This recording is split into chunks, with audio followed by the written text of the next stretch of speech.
بسم اللہ الرحمن نحمده ونصلي على رسوله الكريم. الرحیم.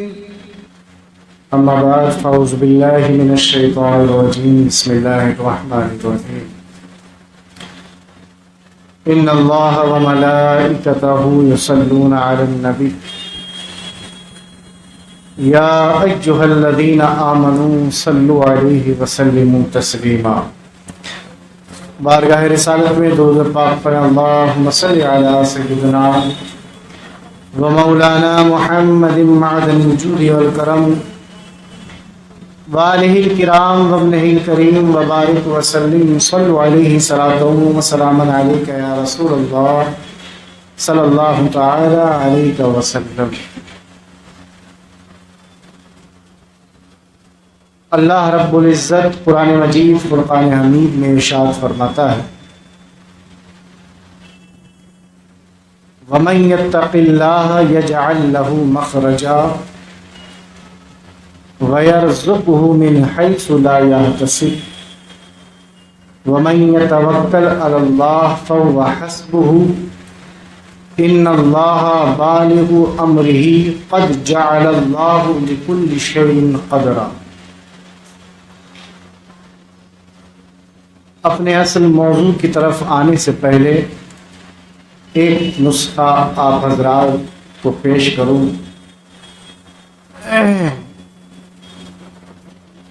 جیسے جمعہ میں بھی بیان کیا تھا کہ آج بہت سے لوگوں کی یہ گزارشات اور ان کی زبان پر یہ بات رہا کرتی ہے کہ سب کچھ ہونے کے باوجود جس طرح سے روزگار میں ترقی اور برکتیں ہونا چاہیے وہ برکتیں آج میسر نہیں ہیں. بہت سے لوگ کہتے ہیں, دعا کرنے کے لیے بھی کہتے ہیں کہ جیسے حالات پہلے تھے اب وہ حالات بدل چکے ہیں اور برکت نہیں رہی, روزگار ختم ہوتا چلا جا رہا ہے. تو اس تعلق سے اللہ تبارک و تعالی نے قرآن مجید فرقان حمید میں وضاحت کے ساتھ قرآن کی آیات کو نازل فرمایا. اللہ رب العزت قرآن میں ارشاد فرماتا ہے وَمَن يَتَّقِ اللَّهَ يَجْعَل لَّهُ مَخْرَجًا. یعنی جو اللہ سے ڈرتا ہے, جو اپنے دل کے اندر اللہ کا خوف رکھتا ہے, تو رب ارشاد فرماتا ہے کہ اللہ تبارک و تعالی اس کے لیے نجات کے راستوں کو کھول دیتا ہے. یعنی اگر ہمارے دل کے اندر اللہ کا خوف ہے, اللہ کا ڈر ہے, رب کی خشیت موجود ہے, تو اس کا انعام ہم کو کیا ملتا ہے کہ رب تبارک و تعالی ہمارے لیے نجات کے راستوں کو کھول دیتا ہے. اب یہاں پر نجات کو مطلق رکھا گیا ہے, یعنی کس چیز سے ہم کو نجات ملتی ہے. تو مفسرین کرام لکھتے ہیں کہ یہاں پر مطلق رکھا گیا. اب اس مطلق میں بہت سی چیزیں شامل ہیں, اور وہ بہت سی چیزیں کیا ہیں کہ انسان مفلسی سے نجات پاتا ہے, انسان بیماری سے نجات پاتا ہے, انسان تنگ دستی سے نجات پاتا ہے, انسان بے روزگاری سے نجات پاتا ہے, انسان جو ہے وہ طرح طرح کی مصائب و آلام سے نجات پاتا ہے. تو پتہ یہ چلا کہ اگر ہمارے دل کے اندر اللہ کا خوف ہے, رب کی خشیت ہے, تو اس کا انعام یہ دے رہا ہے اللہ ہم کو کہ اللہ تبارک و تعالی ہمارے لیے نجات کے راستوں کو کھول دیتا ہے. اور صرف یہیں پر ہی نہیں بلکہ آگے رب نے ارشاد فرمایا وَمَن يَرْزُقْهُ مِنْ حَيْثُ لَا يَحْتَسِبُ. اور ایسے بندے کے لیے اللہ تبارک و تعالی اس جگہ سے رزق کا انتظام فرماتا ہے کہ بندہ گمان بھی نہیں کر سکتا کہ کہاں سے اس کا رزق آ رہا ہے. تو یہ آیت مبارکہ اور اس کا شان نزول, بس اس میں دو باتیں آپ سماعت فرمائیں پھر اصل موضوع کی طرف. حضرت عوف رضی اللہ تعالی عنہ بارگاہ رسالت میں حاضر ہوتے ہیں اور عرض کرتے ہیں یا رسول اللہ صلی اللہ تعالی علیہ وسلم, فی الوقت حالات جو مالی معاملات ہیں وہ خسارے میں جا رہے ہیں اور بے روزگاری کا شکار ہیں، اور اس کے ساتھ ساتھ ایک بڑی مصیبت یہ بھی ہے یا رسول اللہ کہ میرا بیٹا جو ہے وہ دشمنوں کے نرغے میں آ گیا ہے، یعنی میرے بیٹے کو دشمنوں نے قید کر لیا ہے۔ تو جب یہ باتیں حضرت عوف رضی اللہ تعالی عنہ نے بارگاہ رسالت میں رکھیں تو پیارے آقا سرور کونین صلی اللہ تعالی علیہ وسلم نے ارشاد فرمایا اور قرآن کی یہ آیت مبارکہ نازل ہوئی۔ کیا اللہ کے محبوب ارشاد فرماتے ہیں اتقوا اللہ، یعنی اے عوف اللہ سے ڈرتے رہو، وصبروا اور صبر کرتے رہو، لا حول ولا قوت الا باللہ العلی العظیم،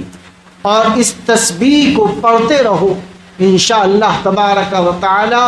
یہ بے روزگاری بھی ختم ہو جائے گی اور جو تمہاری اولاد تم سے دور ہے وہ اولاد بھی آپ کے پاس واپس آ جائے۔ حدیث پاک میں ہے اور مفسرین کرام اس آیت کے تحت اپنی تفاسیر کے اندر لکھتے ہیں کہ جب حضرت عوف رضی اللہ تعالی عنہ بارگاہ رسالت سے اٹھے اور اپنے گھر پہنچے اور کچھ دن اس وظیفے پر عمل کیا تو اللہ کا ایسا فضل نازل ہوا کہ کچھ ہی دن کے بعد آپ کا بیٹا آپ کے گھر واپس آ گیا، اور وہ حالات جو بگڑے ہوئے تھے روزگار کے تعلق سے وہ حالات بھی آپ کے بہتر ہو جاتے ہیں۔ تو کیا ہے کہ جب ہم اپنے دل کے اندر اللہ کا خوف رکھے ہوئے ہیں، اس کی خشیت کو رکھے ہوئے ہیں اور اللہ سے ڈر رہے ہیں تو اللہ تبارک و تعالی رزق کے دروازوں کو ہمارے لیے کھول دیتا ہے۔ اب ڈر کا مطلب کیا ہوتا ہے، خوف کا مطلب کیا ہوتا ہے کہ انسان ایسا تو نہیں کہ نماز اس نے چھوڑ دی، روزہ چھوڑ دیا اور شام کے ٹائم عشاء کے بعد ایک وظیفہ وہ پڑھنے لگا اور یہ وظیفہ جو ہے وہ روزگار کا ہے کہ اسی وظیفے میں ہمارا روزگار اچھا ہو جائے، تو نہیں۔ ڈر اور خوف کا مطلب یہ ہوتا ہے کہ اللہ تبارک و تعالی نے جن باتوں کے کرنے کا حکم دیا آپ ان پر عمل کریں اور جن باتوں سے منع کیا اس سے باز آ جائیں، یہ اللہ کا خوف ہوتا ہے۔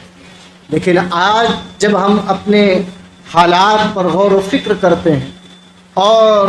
معاشرے کو دیکھتے ہیں تو اس کے بالکل برخلاف ہے، یعنی جن باتوں کا اللہ نے کرنے کا حکم دیا ہے ہم ان سے دور ہیں اور جن سے منع کیا ہے انہی کاموں کے اندر آج ہماری قوم جو ہے وہ مشغول ہوتی چلی جا رہی ہے۔ تو اس کے حالات اور اس کا نتیجہ بھی آج ہمارے سامنے موجود ہے۔ تو رب نے ارشاد فرمایا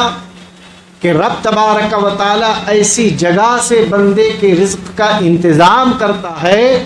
کہ بندہ گمان بھی نہیں کر سکتا۔ اور پھر آگے اللہ ارشاد فرماتا ہے وَمَن يَتَوَكَّلْ عَلَى اللَّهِ فَهُوَ حَسْبُهُ، اور جو اللہ پر توکل کرتا ہے، اللہ پر بھروسہ کرتا ہے تو یہ اس کے لیے کافی ہو جایا کرتا ہے۔ إِنَّ اللَّهَ بَالِغُ أَمْرِهِ قَدْ جَعَلَ اللَّهُ لِكُلِّ شَيْءٍ قَدْرًا، اور اللہ تبارک و تعالیٰ کے جو معاملات ہیں اگر اللہ تبارک و تعالیٰ نے کسی بات کی ضمانت دے دی تو رب تبارک و تعالیٰ اس بات کو پورا کرتا ہے۔ قد جعل اللہ لکل شیء قدرا، لیکن ہر چیز کا ایک وقت متعین۔ اب ہمارے لیے کیا اچھا ہے اور کیا اچھا نہیں ہے یہ ہم سے زیادہ ہمارا رب جاننے والا ہے۔ اگر انسان یہ کہے کل ہمارے پاس محلات آ جائیں، کل ہمارے پاس مال و دولت اکٹھا ہو جائے تو یہ نہیں۔ اللہ تبارک و تعالی جانتا ہے کہ جو تم دعا کر رہے ہو اور جس چیز کو تم طلب کر رہے ہو وہ چیز تمہارے لیے بہتر ہے یا نہیں بہتر ہے۔ اگر وہ بہتر ہوتی ہے تو پھر اللہ تبارک و تعالی لکل شیء قدرا، یعنی رب تبارک و تعالی نے ہر چیز کی ایک مقدار اور ایک وقت متعین کر رکھا ہے۔ آپ مانگ رہے ہیں لیکن جب رب تبارک و تعالی جس کو جب چاہے گا اسی وقت وہ ان چیزوں کا انتظام اللہ تبارک و تعالی فرماتا ہے۔ جیسے مثال کے طور پر اور کبھی کبھی ایسا بھی ہوتا ہے کہ اگر ہم نے کسی چیز کی دعا کی تو وہ ہمارے لیے نہیں بلکہ ہماری نیکیاں جو ہیں وہ کبھی کبھی ہماری نسلوں کو بھی فائدہ دیتی. اس کی ایک مثال میں نے جمعہ میں بیان کی تھی، پھر میں عرض کرتا ہوں. اس کی ایک مثال یہ ہے کہ جب حضرت موسیٰ علیہ السلام اور حضرت خضر علیہ السلام، جو واقعہ آپ حضرات نے سنا ہوگا،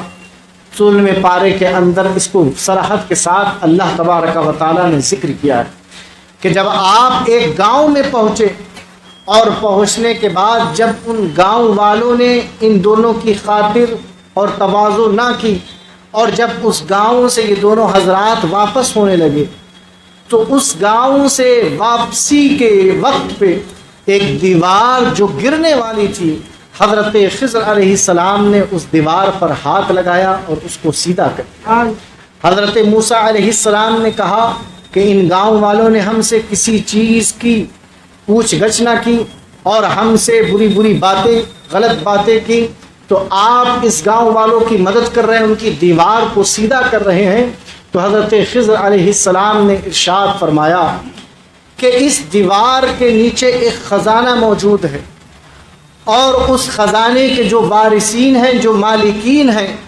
وہ چھوٹے چھوٹے یتیم بچے ہیں، ان کی والدین کا انتقال ہو گیا ہے. اگر یہ دیوار گر جاتی تو خزانہ باہر آ جاتا اور لوگ اس کو لوٹ لیتے اور ان یتیموں کے ہاتھ کچھ نہ آتا. اس لیے میں نے اس دیوار کو سیدھا کر دیا اور یہ خزانہ اس کے اندر موجود رہے گا. جب یہ بچے بڑے ہو جائیں گے تو پھر ان کو یہ خزانہ مل جائے گا. اب انہوں نے چھوٹے چھوٹے یتیم بچے ہیں، ان کی کوئی نیکی نہیں ہے، لیکن حضرت خضر علیہ السلام نے اس دیوار کو کیوں سیدھا کیا؟ تو مفسرین کرام اپنی اپنی تفاسیر کے اندر لکھتے ہیں کہ ان کے والدین کی کوئی نیکی تھی، یا ایک مفسر لکھتے ہیں کہ ان کی جو پشتیں گزری تھیں، ان پشتوں میں 7ویں پشت میں جو ان کے باپ تھے ان کی کوئی ایک نیکی تھی. اس نیکی کا فائدہ آج ان یتیم بچوں کو ملا کہ اللہ تبارک و تعالیٰ کے حکم سے حضرت خضر علیہ السلام نے ان کے مال کو لوٹنے نہ دیا اور دیوار کو سیدھا کر کے ان کے مال کی حفاظت فرمائی. پتہ یہ چلا کہ اگر ہم کوئی نیکی کر رہے ہیں تو یہ ضروری نہیں کہ اس نیکی کا فائدہ ہم کو ملے، ہمارے جو اولاد ہے، ہماری جو نسلیں ہیں، یا ہمارے جو عزیز و اقارب ہیں، ان کو بھی ہماری نیکیوں کا فائدہ مل سکتا ہے. تو انسان جو بڑا بے صبرہ ہے وہ یہ کہتا ہے کہ ابھی ہم دعا کریں اور شام میں ہماری دعا قبول ہو جائے، بس ابھی ہماری زبان سے الفاظ نکلے اور فوراً جو ہے وہ ہمارے ہاتھ میں جو ہے وہ آ جائے مال و دولت. تو ایسا نہیں ہے. اللہ تبارک و تعالیٰ نے ہر چیز کا وقت متعین کر دیا ہے اور جتنا آپ کے نصیب میں ہے اتنا مل کر رہے گا. آپ کے نصیب کا کوئی حق آپ سے نہیں لے سکتا، لیکن ہر چیز میں حکمت ہے اور اللہ تبارک و تعالیٰ نے ہر مقدار کو رکھ دیا ہے کہ جتنا آپ کے نصیب میں ہوگا وہ آپ کو ملے گا. درود پاک پر اللہم صلی علی سیدنا و مولانا محمد مبارک وسلم. صلو علیہ صلاۃ و سلام علیک یا رسول اللہ صلی اللہ تعالی علیہ وسلم. بے روزگاری اور تنگ دستی کے تعلق سے وظیفات بھی آئے ہیں. حضرت مجدد الفسانی شیخ احمد فاروق سرہندی علیہ رحمت و رضوان نے ایک وظیفہ بتایا کہ یعنی جو تنگ دستی کا شکار ہو،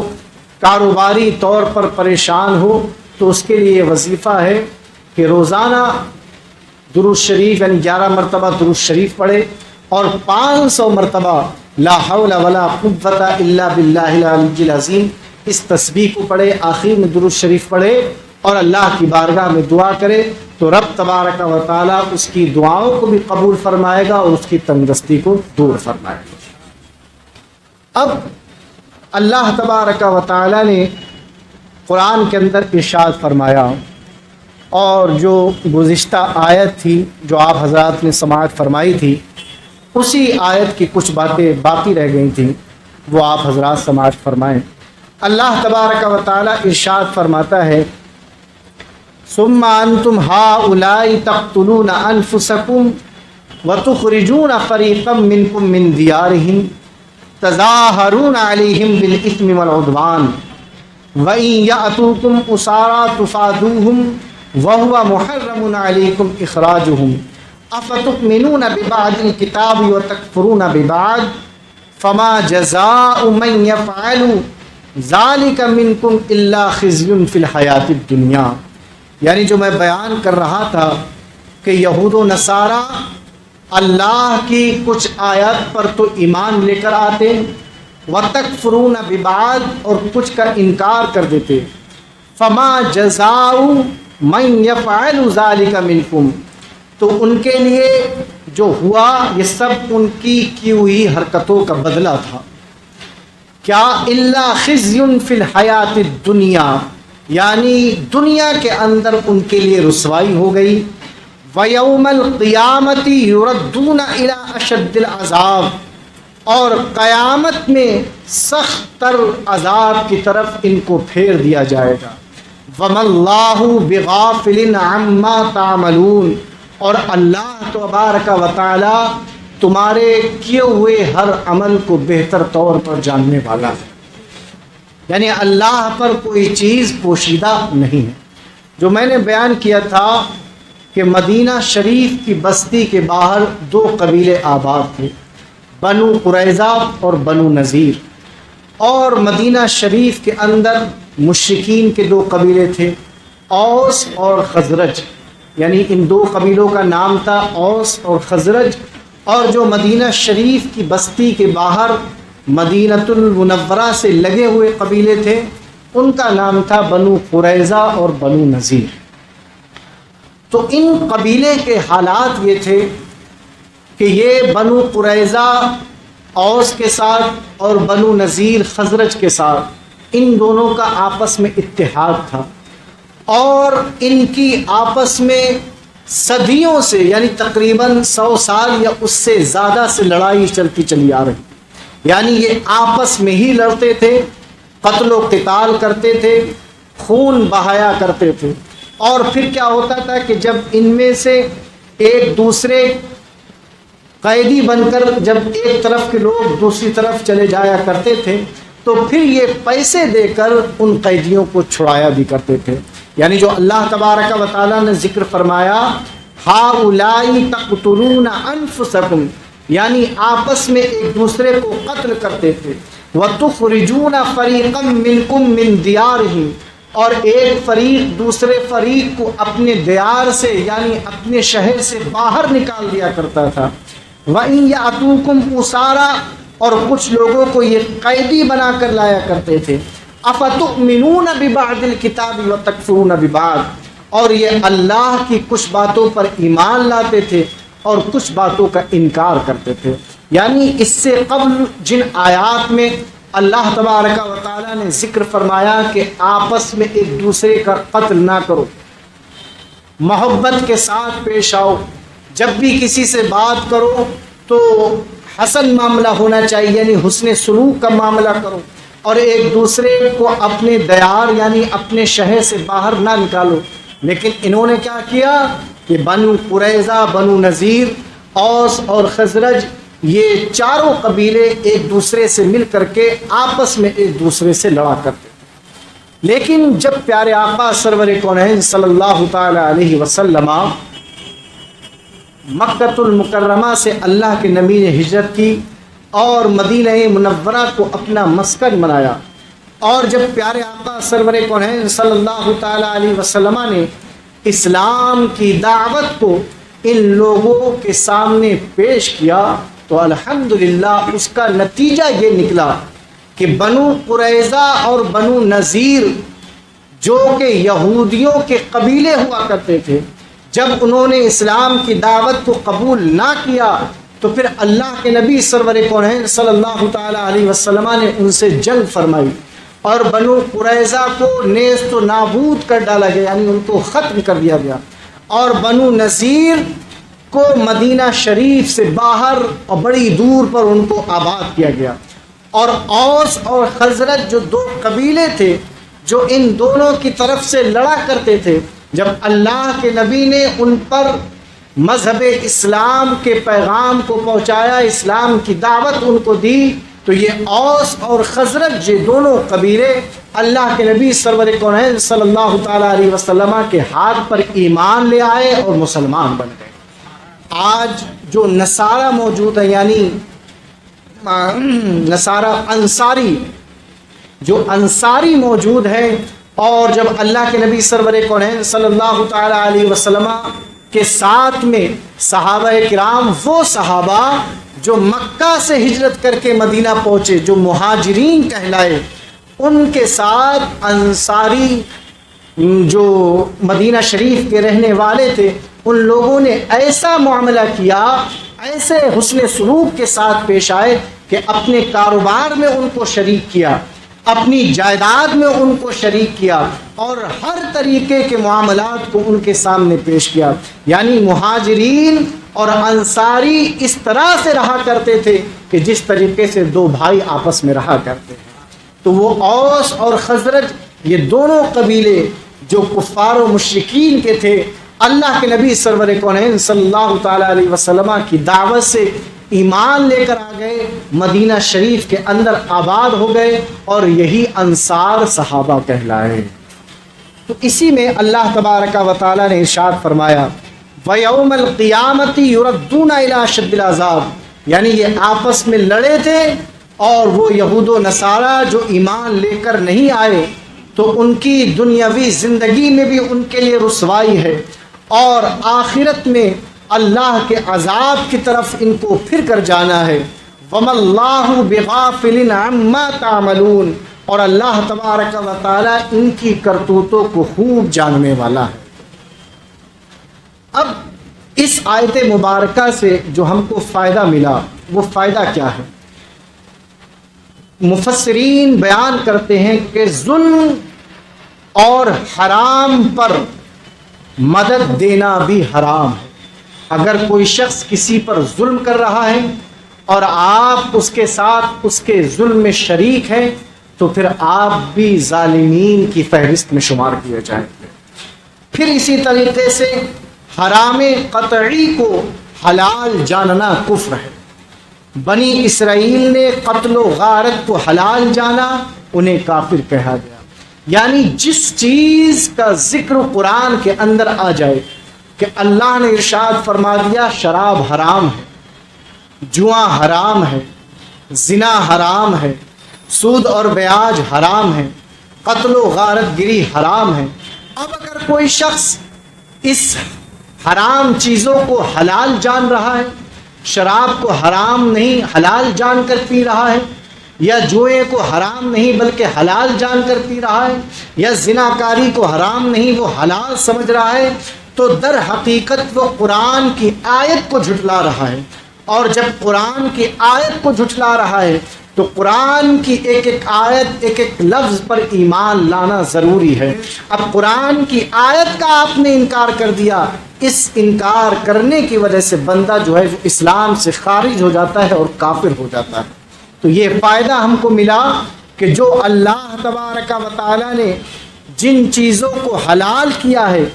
ہمارا ایمان ہے کہ ہم اس کو حلال جانیں، اور جن کو حرام کیا ہے ہمارا ایمان یہ ہے کہ ہم ان کو حرام سمجھیں۔ پھر تیسرا فائدہ اس قرآن کی آیت سے ہم کو یہ حاصل ہوتا ہے کہ کتاب الہی کے ایک حکم کا انکار بھی کفر ہے۔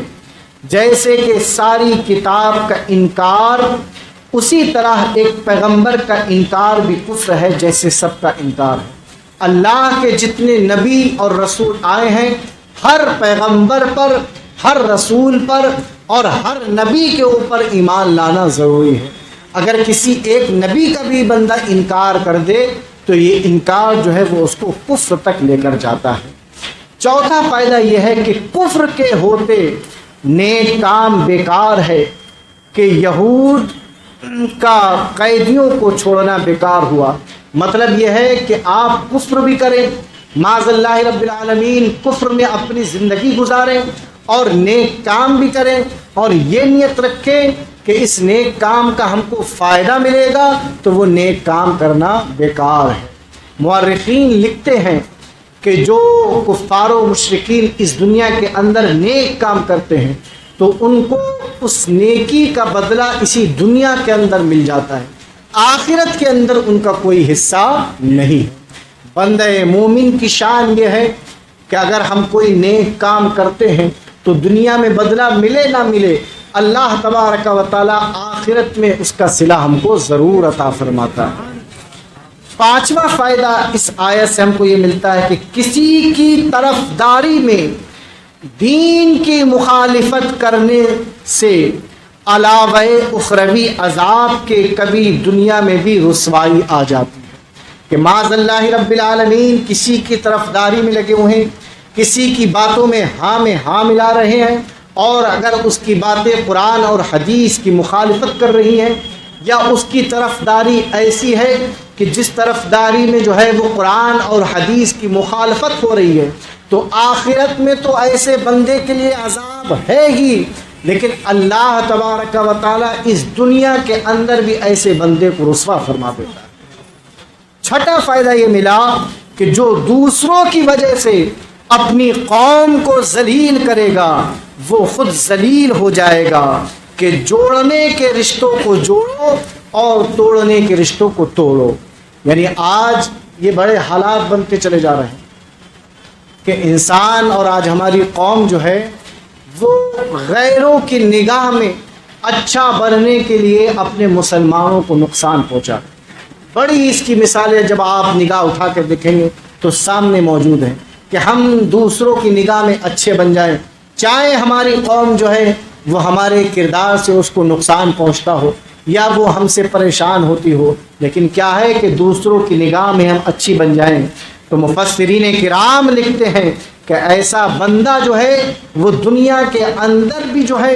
وہ رسوا ہوگا، اور آخرت میں بھی اللہ تبارک و تعالیٰ نے ایسے بندے کے لیے عذاب رکھا ہے۔ تو جو رشتے جوڑنے والے ہیں ان کو جوڑو، اور جو رشتے توڑنے والے ہیں ان کو توڑنے کا حکم ہے۔ ساتواں فائدہ یہ ملا کہ جائز وعدوں کو پورا کرنا اور ناجائز وعدوں کو توڑ دینا ضروری ہے۔ یعنی اگر آپ نے کسی سے جائز وعدہ کیا ہے تو اس جائز وعدے کو تو پورا کرنے کا حکم ہے، اور معاذ اللہ رب العالمین اگر کسی سے ناجائز وعدہ کر لیا کہ چلنا شام میں چلیں گے فلاں ہوٹل میں بیٹھ کر معاذ اللہ شراب پئیں گے، یا فلاں جگہ جا کر ہم عیاشی کریں گے، یا فلاں جگہ جا کر ہم جوا بازی کریں گے، تو ایسا ناجائز وعدے کو توڑنے کا اللہ تبارک و تعالیٰ نے حکم فرمایا ہے کہ جائز وعدوں کو پورا کرنا